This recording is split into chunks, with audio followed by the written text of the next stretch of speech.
इनसे बात करेंगे कि आखिर किस तरह बूथ बूथ जाकर ये लोग किस तरह अपने कार्यकर्ताओं को जगा रहे हैं और आने वाले 2022 का जो चुनाव है समाजवादी पार्टी किस तरह लड़ेगी।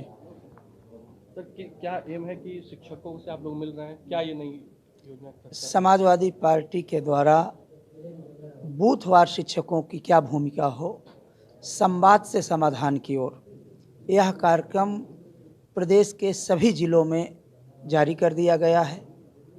आज यहाँ के प्रभारी समाजवादी शिक्षक सभा के प्रदेश सचिव डॉक्टर सुरेश यादव जी हैं और हम लोग भारतीय जनता पार्टी के द्वारा जो समाज को गुमराह किया गया, उदाहरण के लिए 1,76,000 शिक्षा मित्रों को समाजवादी पार्टी की सरकार ने रेगुलर करने का काम किया था।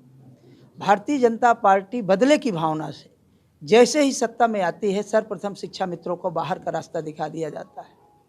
आज हजारों शिक्षा मित्र आत्महत्या कर चुके हैं, छोटे छोटे बच्चे उनके अनाथ हो गए हैं। लगभग 200 करोड़ रुपए सर्वप्रथम वित्त विहीन शिक्षकों के लिए समाजवादी पार्टी की सरकार ने बजट जारी किया था। भारतीय जनता पार्टी जैसे ही सत्ता में आती है, सर्वप्रथम उस बजट को रोक दिया जाता है और कोरोना को आपदा में अवसर, जैसे कि इनको स्लोगन है कि आपदा में अवसर, यह 200 रुपये का इंजेक्शन 2-2 हज़ार रुपये में कोरोना महाकाल में ये अपना आपदा में अवसर तलाश रहे थे और पूंजीपतियों का जेब भर रहे थे। लेकिन वहीं जो वित्त विहीन का शिक्षक हमारा है, आज लगभग 1.5 साल से विद्यालय बंद हैं और उनके बच्चे भूखमरी की कगार पर पहुंच गए हैं। 1 रुपये की मदद भारतीय जनता पार्टी के द्वारा नहीं किया गया है और टीचरों का जो वेतन था वो काट करके कोष में डाला गया, पीएम केयर फंड बनाया गया, बहुत सारी चीज़ें की गई, लेकिन 1% का अंशदान वित्त विहीन शिक्षकों के लिए, शिक्षा प्रेरक के लिए कोई भी काम नहीं किया गया। और आप देख लीजिए, जो हमारा अन्नदाता है वह लगभग 1 साल से अपने जायज़ मांगों को लेकर के 3 काले कानूनों के खिलाफ धरने पर बैठा हुआ है और उनके रास्ते पे भाले बोए जाते हैं। आज समाजवादी शिक्षक सभा के जो हमारे पदाधिकारी हैं, जो इनके समर्थक हैं, आज इन्हीं बातों को लेकर के संवाद गली गली चौराहे चौराहे कर रहे हैं कि आप बताइए कि 40 रुपए का डीजल महंगा हो जाता है तो 100 रुपए का या 90 रुपए लीटर डीजल पेट्रोल फिर सस्ता क्यों है?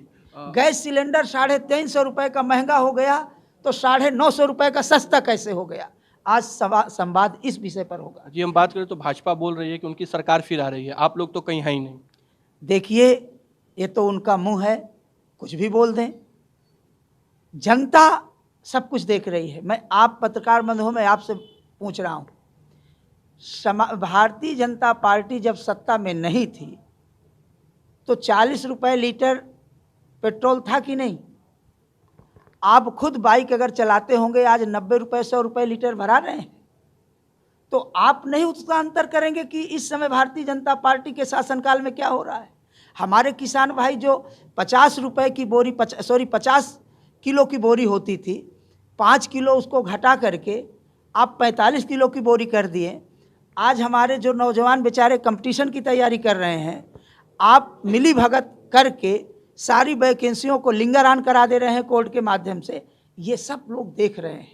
जनता जाग गई है, जनता समझ गई है कि यह केवल गुमराह करके पूंजीपतियों का तिजोरी भरने का काम करते हैं और भारतीय जनता पार्टी के पास कोई एजेंडा नहीं। जी, हम बात करें तो आप लोग का जो पारंपरिक वोट है उसमें सेंध करने के लिए ओवैसी भी आ रहे हैं उत्तर प्रदेश में। देखिए, समाजवादी पार्टी के वोट में कोई सेंधमारी नहीं होगी। समाजवादी पार्टी की सरकार ने जो काम किए हैं, चाहे वो 108 एम्बुलेंस हो जो कोरोना महामारी में हमारे आपके घरों के लोगों को ले जा करके उनका जान बचाने का काम कर रहे थे। आज ये माननीय अखिलेश यादव जी की देन है कि 100 डायल के माध्यम से थाना खुद आपके घर चल कर आ रहा है। आज ये उनकी देन है कि विश्व स्तरीय चक गंजरिया लखनऊ में कैंसर का हॉस्पिटल बनाया जा रहा है। आज ये माननीय अखिलेश यादव जी की और समाजवादी पार्टी की देन है कि उत्तर प्रदेश के सारे जिलों को 4 लेन से जोड़ने का काम किया जा रहा है। अगर मैं समाजवादी पार्टी की योजनाओं को या उनके कार्यों को गिनाने लगूंगा तो सुबह से शाम तक भी कम पड़ जाएगा। तो जब आपकी योजनाएं इतनी अच्छी तो फिर भी आप लोग सरकार पिछले वर्ष नहीं बना पाए। देखिए, आप यह जान रहे हैं कि अगर हम यह कह दें कि भाई आप 10 रुपए में काम चला रहे हैं, मैं आपको 20 रुपए लाकर दे रहा हूँ, पुरातन इतिहास भी पढ़ लीजिए, रावण भी भेष बदल कर सीता का हरण किया था। तो जब ये सतयुग में ऐसा हुआ है तो आज कलयुग में आप माननीय मोदी जी कह दिए 15 लाख खाते में आएगा, तो भाई आप भी बहक गए कि नहीं भाई हम 15 लाख पहले देखेंगे। पीएम मोदी के संसदीय क्षेत्र में है तो क्या गड्ढा मुक्त सड़कें दिखी आपको? देखिए, अभी आप ही लोग अपने चैनलों के माध्यम से दिखाते हैं, कहीं कहीं पर तो सड़क क्या सिवाय गड्ढे के अलावा कुछ नज़र ही नहीं आ रहा है। यह केवल मुंह से क्वेटा और इंग्लैंड और थाईलैंड बनाते हैं, बाकी धरातल में इनका काम जीरो है, कुछ भी नहीं है। आप काम देखना है तो माननीय अखिलेश यादव जी का देखिए कि 300 किलोमीटर का एक्सप्रेसवे मात्र 22 महीने में बना दिया। काम देखना है तो माननीय अखिलेश यादव जी का देखिए कि 2 साल में लखनऊ में मेट्रो चला के दिखा दिया। आप तुलना करिए ना, अभी माननीय योगी जी को 4.5 साल हो गए, अभी कहीं डीपीआर तक नहीं हुआ, और मुंह से बनाने के लिए तो सारे मेट्रो इनकी चलने लगी। मुखौटा बदलकर लोगों से वादे की थी, उसी 5 साल के साझे में जो उत्तर प्रदेश की जनता है वो आ गई। वाराणसी से आशुतोष उपाध्याय, ईटीवी भारत।